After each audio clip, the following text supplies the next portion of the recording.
Alors il se passe quelque chose de vraiment fondamental en ce moment. Notre manière de chercher en ligne est en pleine révolution. On peut commencer à oublier les bonnes vieilles listes de liens bleus. L'intelligence artificielle est en train de réécrire complètement les règles du jeu. Dans cette analyse, on va décortiquer ce que ça change concrètement pour les marques et pour tous ceux qui créent du contenu.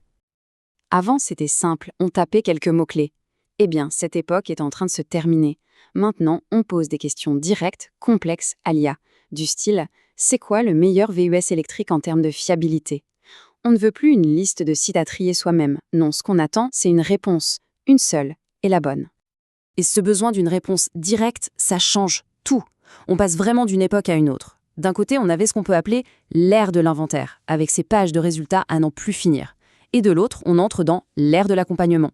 Ici, l'IA ne fournit plus un catalogue, mais une synthèse, une recommandation. La valeur a complètement basculé. Elle n'est plus dans le nombre d'options, mais dans la pertinence de la réponse.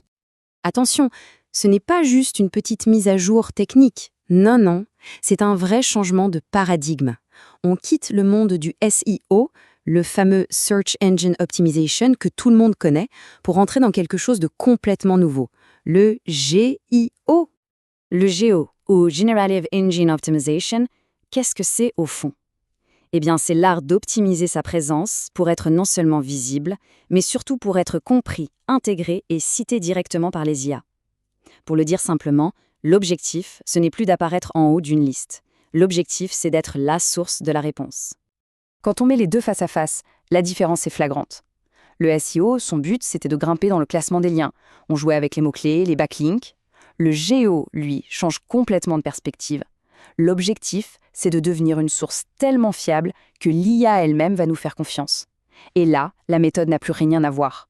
Il faut rendre son contenu accessible, fiable et surtout utile pour une machine. Ok, tout ça c'est bien beau, mais concrètement, on fait comment ? La stratégie repose sur deux grands piliers. On va commencer par le premier, ce qu'on peut faire chez soi, c'est-à-dire directement sur son propre site internet. Cette phrase, elle résume parfaitement le nouvel état d'esprit.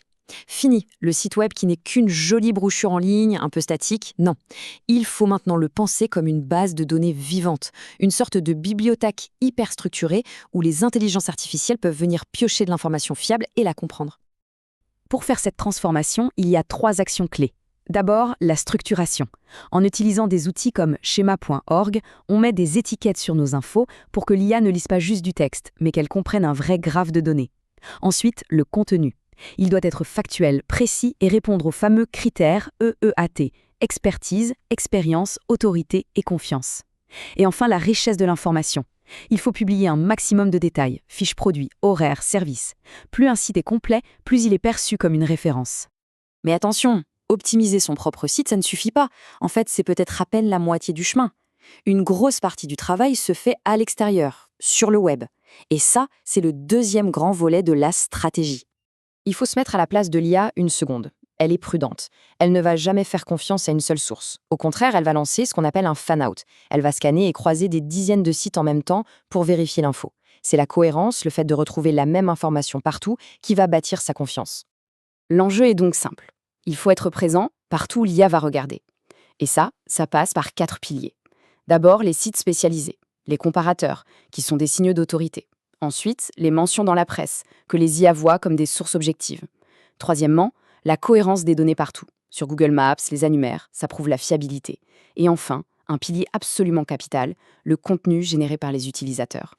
Cette phrase est essentielle à comprendre. Les IA, au fond, ne font pas confiance aux marques qui s'autoproclament les meilleures. Par contre, elles font confiance aux consommateurs. Les avis clients, les commentaires sur les forums, les publications sur les réseaux sociaux, tout ça, c'est perçu comme des données authentiques. Une bonne réputation, portée par de vrais gens, est devenue une pierre angulaire de cette nouvelle forme de référencement. Bon, alors comment on fait pour tirer son épingle du jeu dans cette nouvelle ère de la recherche ? Eh bien, tout part vraiment d'un nouvel état d'esprit.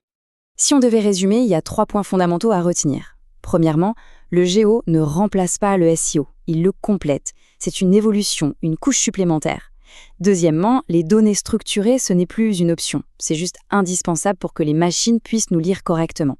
Et enfin, l'autorité se construit désormais partout, bien au-delà des simples backlinks, à travers les mentions, la cohérence des infos et surtout les avis positifs. On termine avec cette question qui est au cœur de tout ça. Dans ce nouveau monde, les moteurs de recherche s'effacent peu à peu au profit des moteurs de réponse. La question n'est plus de savoir comment obtenir un clic sur un lien.